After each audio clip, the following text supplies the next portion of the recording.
Bom dia, tudo bem? Hoje é quinta-feira, 26 de novembro, e a gente está partindo do oitavo ano 4 para as duas últimas aulas tema, antes da gente começar a semana de provas.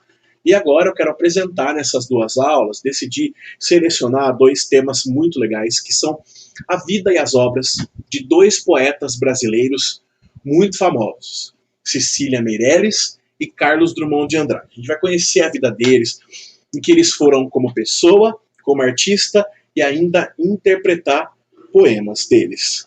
Vamos lá? Conhecer a nossa literatura também é importante. Nós vamos começar pelo meu queridinho Carlos Drummond de Andrade. Esse senhorzinho bonitinho, que coisa má fofa, que já está no céu, né? Conhecido como bruxo. Falar um pouquinho sobre a biografia do Drummond, né? Carlos Drummond de Andrade nasceu em 1902 e morreu em 1987. Esse cara maravilhoso aí nasceu no ano que eu... Quer dizer, morreu no ano que eu nasci. Seria aí uma reencarnação? Vai saber Deus. Olha só. Ele foi um dos maiores poetas dessa segunda geração modernista e marcou esse tempo, né? Na infância, Carlos Drummond de Andrade viveu em Minas Gerais, né? Ele nasceu em Itabira do Mato Dentro. Gente do céu, que nome de cidade é esse? Lá no interior de Minas Gerais, em 31 de outubro. Eu nasci em 30 de outubro, ele nasceu em 31 de outubro, escorpiano como eu. Ele é filho de proprietários rurais, né? Faz parte ali de uma família que tinha algumas propriedades. O pai chamava Carlos de Paula Andrade e a mãe Julieta Augusta Drummond de Andrade. Então nós temos aí uma parte dos dois nomes, né? Isso é legal, trazendo aí uma parte da mãe. Aí em 1916, ele ingressou em um colégio interno de BH. Aí ele ficou doente e depois voltou para a cidade de Itabira, onde ele nasceu. Já em 1918, ele foi estudar lá no Rio de Janeiro, na cidade de Nova Friburgo, também um colégio interno. Em 21, começou a publicar os seus textos, né, seus artigos, no Diário de Minas. E em 22, ganhou um prêmio de 50 mil réis no concurso de novela mineira. E ele escreveu esse conto que entrou aí para o concurso, ganhou o concurso, chamado Joaquim do Telhado. Já em 1928, o Drummond publicou o seu primeiro poema, chamado No Meio do Caminho. Vamos ver? Esse poema No Meio do Caminho ele é um pouco enigmático e um tanto repetitivo, que dá a ele um tom meio esquisito, de que o poeta parecia que não tinha muito o que escrever, mas tinha, gente. Vamos interpretar nosso primeiro poema então, No Meio do Caminho, do Drummond, está aí na tela para você acompanhar, ó. Foi o primeiro poema dele em 1928, e dizia assim: No meio do caminho tinha uma pedra. Tinha uma pedra no meio do caminho, tinha uma pedra no meio do caminho, tinha uma pedra. Nunca me esquecerei desse acontecimento na vida de minhas retinas tão fatigadas. Nunca me esquecerei que no meio do caminho tinha uma pedra. Tinha uma pedra no meio do caminho. No meio do caminho tinha uma pedra. Quando você lê esse poema, você pensa assim, nossa, mas ele ficou repetindo que tinha uma pedra? Sim, e o lírico do poeta só repete que tinha uma pedra porque essa pedra estava incomodando ele. Porque se fosse uma pedra comum, ele nem falaria sobre ela. Acontece que essa pedra está na vida e do caminho de todos nós, né? Para todos os lugares onde a gente vá, sempre tem uma coisa tentando atrapalhar o nosso caminho. Esse lírico aí, gente, ele estava mais velho, né? Porque primeiro ele diz que é uma lembrança, né? Nunca me esquecerei desse acontecimento. Então era algo pelo qual ele já passou. E aí parece que ele é velho, né? Porque diz assim, ó, na vida das minhas retinas tão fatigadas. Retina é a parte do olho que enxerga, né? Então aí parece que ele já enxergou muito e que ele estava ali lembrando sempre de toda aquela coisa que atravancava o caminho dele. O que pode ser essa pedra, né? Pode ser uma pessoa que aparece na nossa vida para encher o nosso saco, né, para perturbar a nossa vida. Pode ser um problema, uma dificuldade. Pode ser um problema pessoal mesmo, uma coisa que você é e não consegue mudar. A ideia da pedra repetitiva, né, ou seja, que essa pedra ela se perpetuou, né, ela viveu por um longo tempo na vida do poeta, todo caminho tinha uma pedra, significa que a gente passa por circunstâncias difíceis. Mas o poeta passou por todas as pedras. E ele chegou velhinho lembrando que no meio do caminho tinha uma pedra.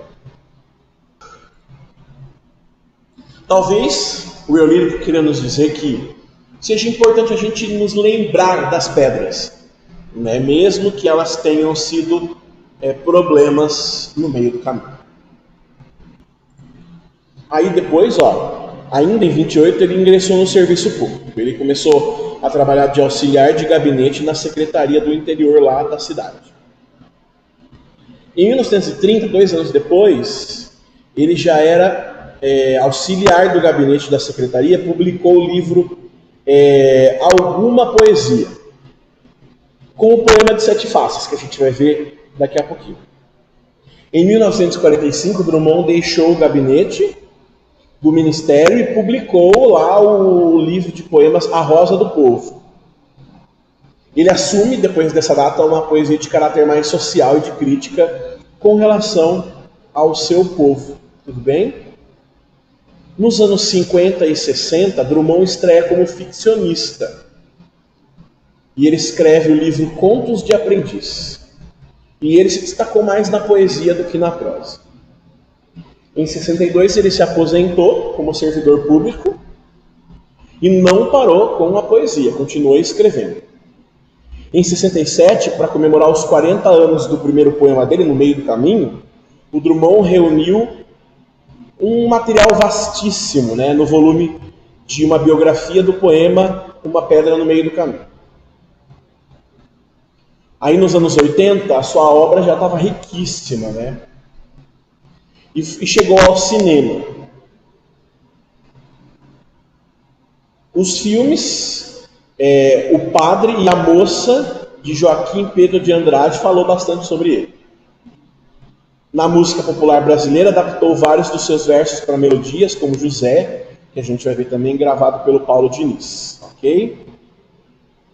Carlos Drummond de Andrade faleceu no Rio de Janeiro em 17 de agosto de 1987, 12 dias depois do falecimento da sua filha, Maria Julieta Drummond de Andrade. Esse é o nosso bruxo. Agora vamos ver o que a apostila fala sobre ele, né? Nasceu no em Itabira, né, em Minas Gerais, passou parte da infância em Belo Horizonte, no Rio de Janeiro, estabeleceu residência fixa no Rio, onde atuou como oficial do gabinete do Ministério da Educação. Teve a chance de conhecer vários poetas da primeira fase, então ele estava ali em contato constante com a elite modernista, né? Como o Oswald, Gilmário, Manuel Bandeira. E em seus primeiros poemas, Drummond demonstrou o espírito revolucionário Griffin, da primeira geração. Então, Griffin aqui. Tinha bastante coisa, então, dessa ruptura, né, que a primeira geração mudou. No entanto, sua lírica passou por transformações grandiosas ao longo dos anos.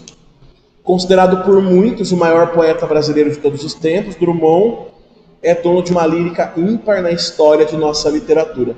Nunca se viu escritas tão poderosas, tanto no conteúdo como na linguagem, que chega a tocar o leitor e é de fácil entendimento, né? Pode-se dizer que ele passou por algumas fases. Então, 2 mais importantes. A primeira é a fase Gauche, né? Gauche, que alguns professores chamam de Gesche. Ou da inadequação ao mundo. Alguns poemas que ele não se encaixa, como o poema de 7 faces, carregada de fortes reflexões gerais. Então, ele pensa sobre a vida, ele trabalha com a existência, ele resolve analisar esse mundo exterior ao qual com o qual ele interage e mostra ali os seus sentimentos com relação a esse mundo, caracterizado, né, e muito pessimista, marcado ali por palavras e expressões pessimistas. O seu principal poema é o Poema de Sete Faces. Poema este que a gente vai interpretar agora. Olha lá, Poema de Sete Faces. Esse poema, gente, ó, vou escrever algumas coisas aqui, vocês anotam, tá? Tem 7 estrofes que representam 7 faces, 7 momentos da vida do eu lírico. Então, cada uma das estrofes representa ali um momento, como ele se encontra em diversas situações do dia a dia ou da vida dele. Então, esse nome de 7 faces já é metalinguagem, né? Que está aí falando sobre essa característica do seu próprio poema de ter 7 estrofes. Em cada uma das estrofes ele vai contar um pouquinho do seu eu lírico. Acontece que esse poema, ó, tem um vocativo aqui, ó, Carlos. É um poema que se parece muito com uma autopoesia, né? Parece que esse eu lírico se confunde um pouco com o próprio Drummond. A primeira face, que é a primeira estrofe, fala sobre um eu lírico no seu momento de nascimento. Como então ele descreveria esse primeiro momento de vida? Bom, esse primeiro momento de vida ele tem encontro com um anjo, mas é um anjo torto. Não é um anjo bondoso ou um anjo normal, é um anjo ruim, olha lá. Olha a primeira estrofe. Quando nasci, um anjo torto desses que vive na sombra disse: Vai, Carlos, ser gaucho na vida. Gaucho significa ser incompreendido. Ser uma pessoa que não se dá muito bem na vida. Então o próprio anjo torto, esse anjo meio estranho, que vive na sombra. Então parece ali que ele está dizendo que foi o próprio diabo que o lançou para a terra e diz: vai, Carlos, vai se dar mal na vida. A segunda estrofe é um momento que me lembra a adolescência, a infância, quando a gente está lá brincando e aí ele observa as pessoas na rua, ou é um momento que ele está passando e vendo, ó, as pessoas. As casas espiam os homens que correm atrás das mulheres. Não são as casas que correm atrás dos homens, né? As casas que espiam os homens. Esse negócio de casa espiar é uma figura de linguagem chamada personificação. Então a casa ali recebendo características humanas. E quer dizer ali então que tem sempre alguém observando os homens que passam correndo atrás das mulheres. A tarde talvez fosse azul, não houvesse tantos desejos. Ali um coração meio que pessimista, né? Um coração sofrido ali, meio irritadiço, desgostoso da vida, né? Olha lá, a tarde talvez fosse azul. Não, a tarde não é azul. Então a tarde está um dia meio nublado, está meio estranho, não está legal, não está gostoso, né? E isso se deve aos desejos, às vontades, né, gente? A face do desejo, a face da vontade. Aí na terceira estrofe, uma outra face, né? Ele está em outro lugar agora, em outro momento. Está dentro do ônibus, que se chamava bonde, né, na época dele. Ele diz assim, ó: o bonde passa cheio de pernas. Aí outra é uma metonímia aqui, né? Uma figura de linguagem chamada metonímia, em que o eu lírico faz ali uma troca de significação do continente pelo conteúdo, né? Ou da parte pelo todo. Não são pernas que tem no bonde, são pessoas, mas ele só observa as pernas. Pernas brancas, pretas, amarelas. Para que tanta perna, meu Deus? Pergunta meu coração, porém meus olhos não perguntam nada. O coração ainda é incompreendido, o coração ali entedioso, sem entender o que está acontecendo. Mas os olhos não, os olhos adoram observar as pernas. Agora, a próxima estrofe é a face do homem adulto, do homem sério, do homem tranquilo, escondido, mascarado, né? Lá, ó. O homem atrás do bigode é sério, simples e forte, quase não conversa, tem poucos, raros amigos. O homem atrás dos óculos e do bigode. Então o homem ali atrás da sua aparência, né? Aí depois, ó, uma face mais religiosa, na qual o eu lírico faz uma intertextualidade com a Bíblia.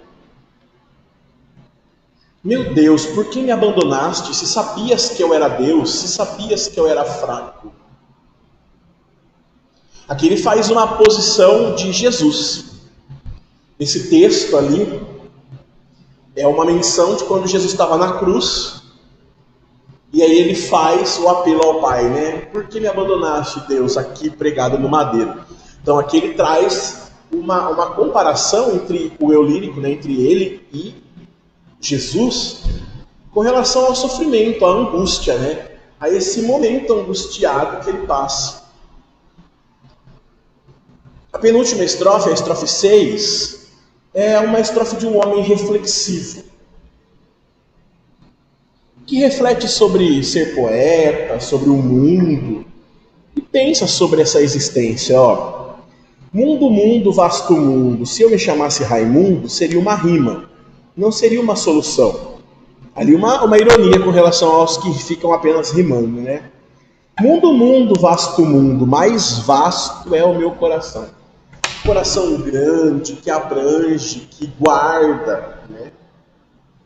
Pode guardar coisas boas, mas também pode guardar coisas ruins.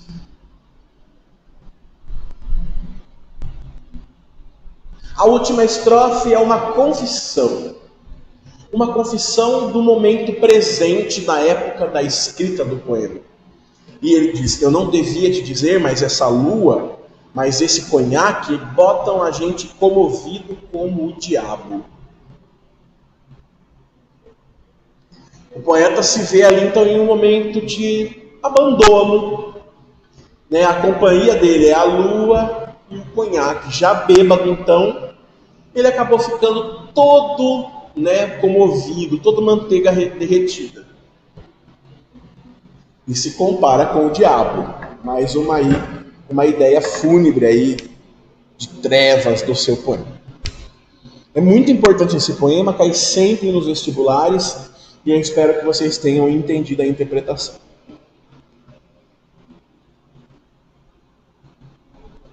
A segunda fase dele aqui é a fase mais social. A apostila disse que ia destacar dois tipos, né? Olha lá, o contexto histórico da década de 30 e 40, muito entranhado ali num período de ditadura militar no Brasil, né, do Getúlio, um período também guardado e marcado ali pela Guerra Mundial, né, influenciou a obra do poeta, que assim como os autores da segunda fase modernistas, mesmo os da prosa, né, o Graciliano Ramos, a Raquel de Queiroz, o Jorge Amado, passou a produzir poemas de grande preocupação social. A apostila vai trazer aqui Morte do Leiteiro, tá? Mas eu não quero ler esse poema não, eu quero ler Eu Etiqueta,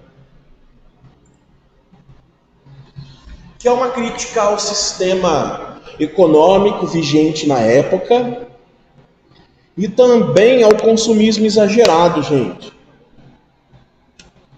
Há um eu poético que abandona suas características para viver de aparência. Ó, Eu Etiqueta. Vou ler interpretando com você. Etiqueta, gente, é aquela pedacinho de tecido que fica grudado na roupa, né?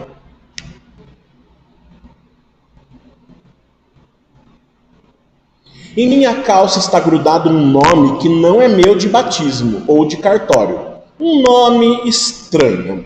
Então ele já começa ali o poema reclamando que a calça dele tem um nome que não é o dele. Não está escrito Carlos ou David. Né? Tem uma marca grudada na minha calça. Meu blusão traz lembretes de bebida que jamais pus na boca nessa vida.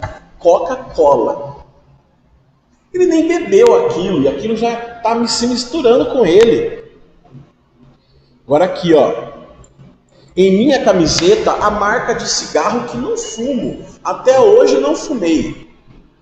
Minhas meias falam de produto que nunca experimentei, mas são comunicados a meus pés. Então ali há um contato entre o produto, a marca e o corpo. Meu tênis é proclama colorido de alguma coisa não provada por este provador de longa idade.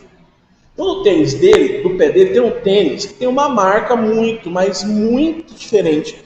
Coisa que ele nunca ouviu falar. Aqui. Não, aqui. Meu lenço, meu relógio, meu chaveiro, minha gravata e cinto, e escova e pente, meu copo, minha xícara, minha toalha de banho e sabonete, meu isso, meu aquilo. Olha lá, ele vai coisificando, né, trazendo objetos, coisas, desde a cabeça ao bico dos sapatos. São mensagens, letras falantes, gritos visuais, ordens de uso, abuso, reincidência, costume, hábito, premência, indispensabilidade, e fazem de mim homem anúncio itinerante que anda pela rua, escravo da matéria anunciada. Ele se sente então carregando esses objetos que são cheios de marcas, é como se fosse então ali escravo do consumismo, escravo das marcas, escravo das cores, escravo de nomes que não possuía ele, né? Ele é um escravo do sistema. Estou na moda. É duro andar na moda, ainda que a moda seja negar minha identidade. Olha lá. Ele está dizendo que para ele andar na moda, para o lírico andar na moda, ele tem que negar aquilo que ele é, porque talvez ele não usasse aquela camiseta escrito Hard Rock Café se ele fosse o que o Drummond queria ser, o que o eu lírico queria ser. Ele podia ser uma roupa de professor, ele poderia usar uma calça social, sei lá.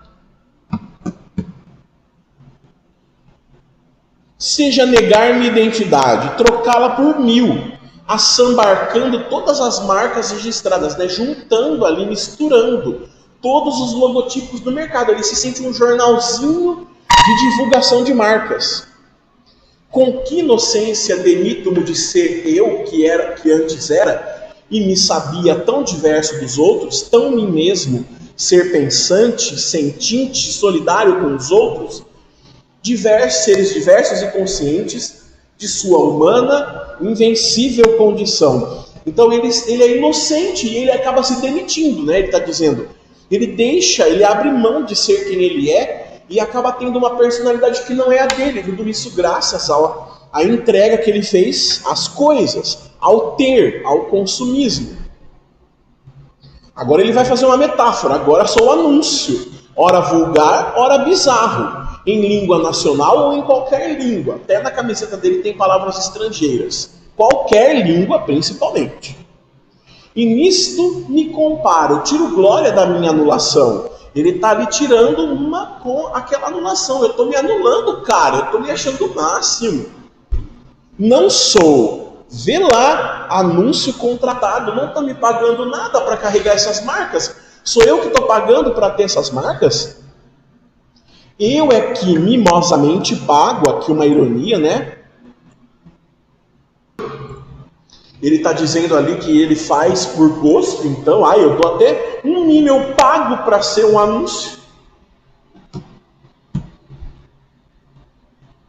Eu é que mimosamente pago para anunciar, para vender em bares, festas, praias, pérgolas, piscinas, e bem à vista exibo essa etiqueta global no corpo que desiste de ser veste e sandália de uma essência tão viva, então ele abre mão de ser vivo, independente, que moda ou suborno alguma compromete. Onde terei jogado fora meu gosto, a capacidade de escolher, minhas idiosincrasias tão pessoais, as minhas diferenças, tão minhas que no rosto se espalhavam, e cada gosto, cada olhar, cada vinco de roupa, sou gravado de forma universal, então deixo de ser indivíduo, passo a ser coletivo. Saio da estamparia, não de casa, então ele é uma vitrine aberta, recoloca um objeto pulsante, mas objeto que se oferece como signos de outros objetos estáticos, tarifados. Então ele está dizendo que ele trocou o lugar de ser um ser humano para ser aqui com relação a ser um anúncio, uma coisa, né, estática, que vale dinheiro. Por me ostentar assim, tão orgulhoso de ser não eu, então por eu achar tão legal não ser mais eu, mais artigo industrial, né, feito pela indústria, produzido, algo materializado, peço que meu nome retifiquem. Então não vou me chamar mais Anderson. Já não me convém o título de homem. Meu nome novo é Coisa. Eu sou a coisa, coisamente. Olha a crítica social aqui. Ele deixou de ser humano e passou a ser coisa. Passou a ser objeto. Muito, muito top esse poema. Agora eu quero trazer para vocês o poema Quadrilha, do Drummond.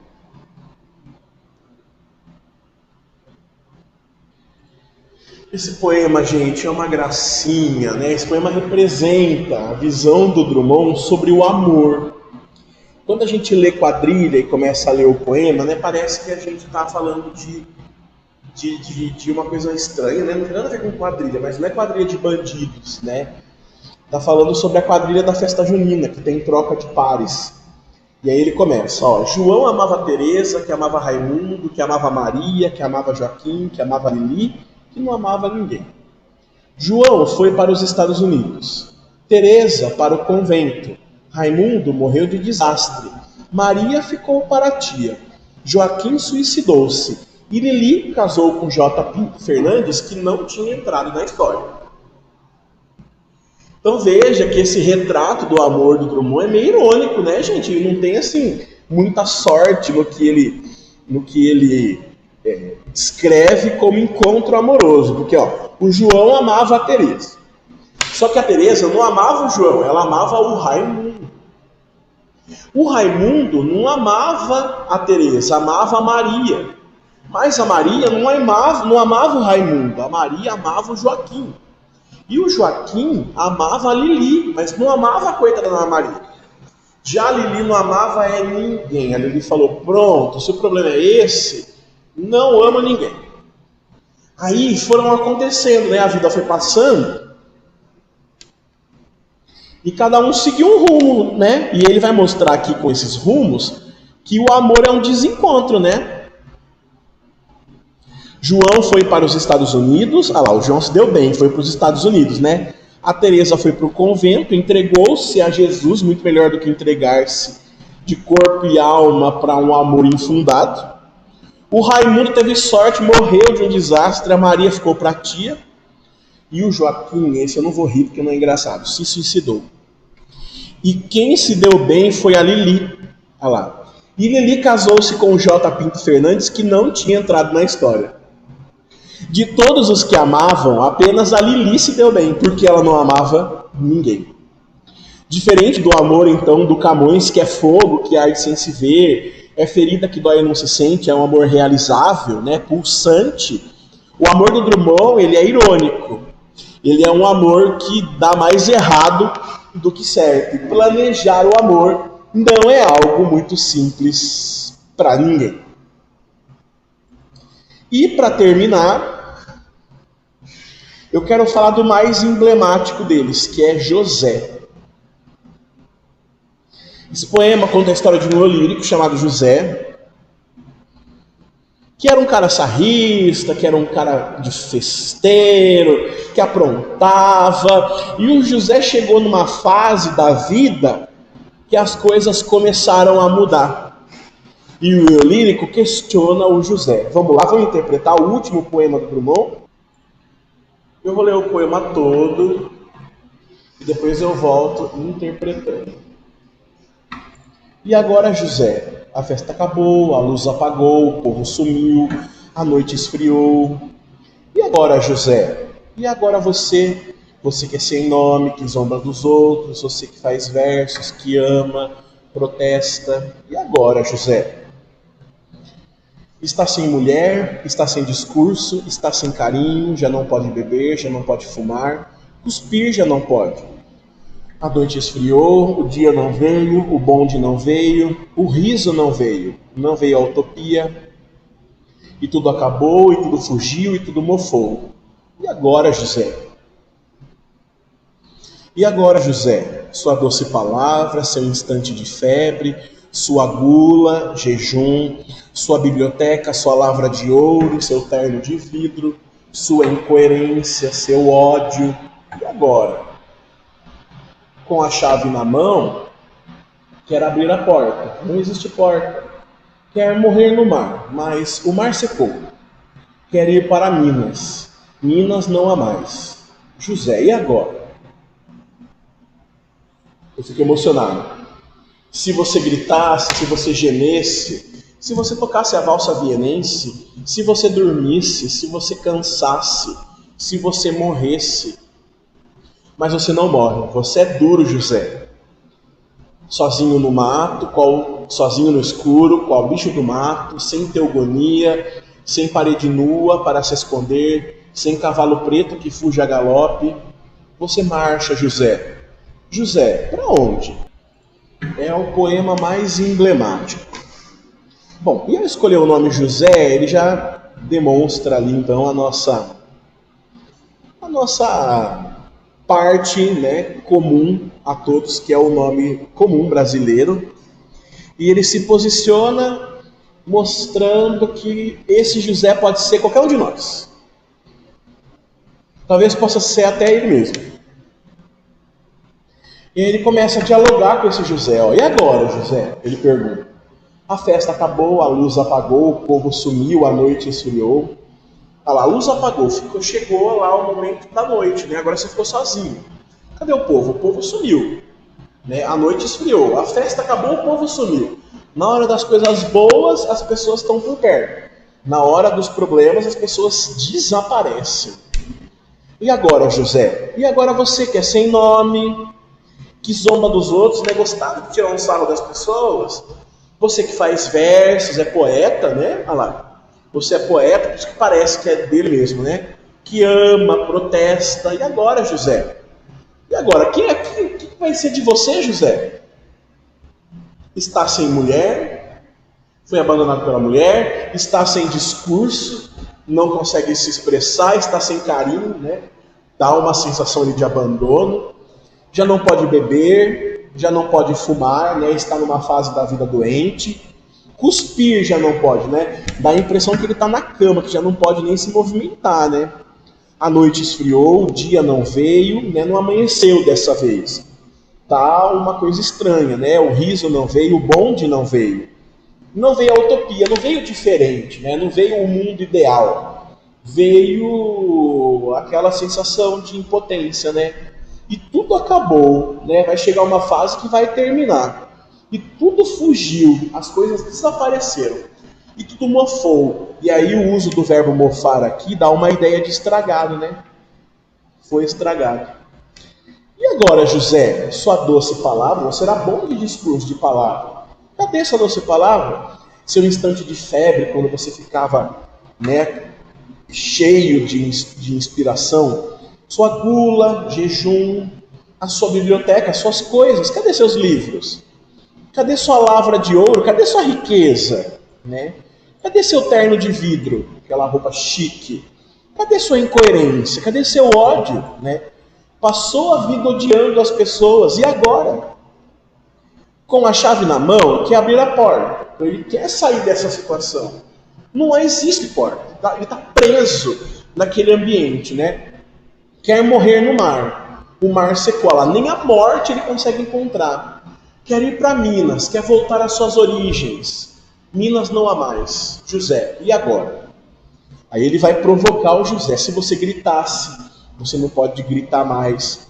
Se você gemesse a dor, se você tocasse a valsa vienense, se você conseguisse pelo menos instrumentalizar, se você dormisse, não, você está com uma insônia, né? Se você cansasse, se você morresse, mas você não morre. Você é duro, José. Nem morrer você consegue mais, nem a morte você consegue alcançar. Ficou sozinho no escuro, qual bicho do mato, né, isolado, abandonado, sem teogonia, que é uma referência aqui a uma crença pagã, né? Sem parede nua para se encostar, não tem lugares para se encostar. Sem cavalo preto que fuge a galope, ele não tem como fugir. Você marcha, José. Vai para onde, José?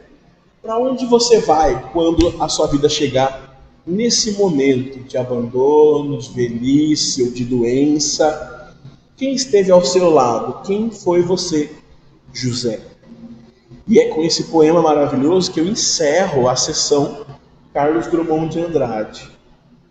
Uma análise interior do homem, das ações humanas e também um homem que fez crítica social. E antes de encerrar o vídeo, eu queria mostrar para vocês aqui, ó.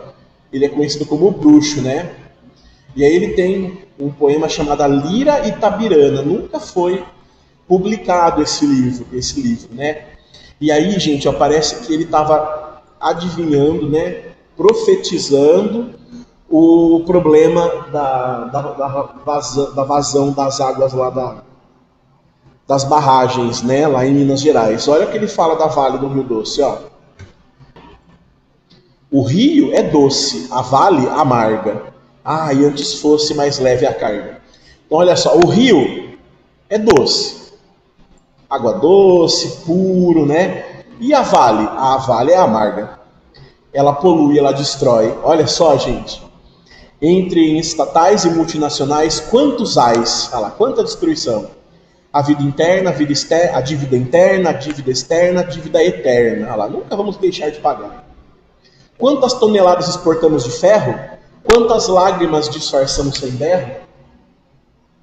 Eu nem preciso interpretar. Quantas lágrimas disfarçamos sem berro? Pensando aí no que aconteceu em Mariana e em Brumadinho. E é com esse poema profético que eu termino Carlos Drummond de Andrade. Na próxima aula a gente vai conhecer a Cecília Meirelles. E aí, gostaram do Drummond? Amanhã tem mais então na nossa última aula, tá bom? Beijo, fiquem com Deus. Tchau.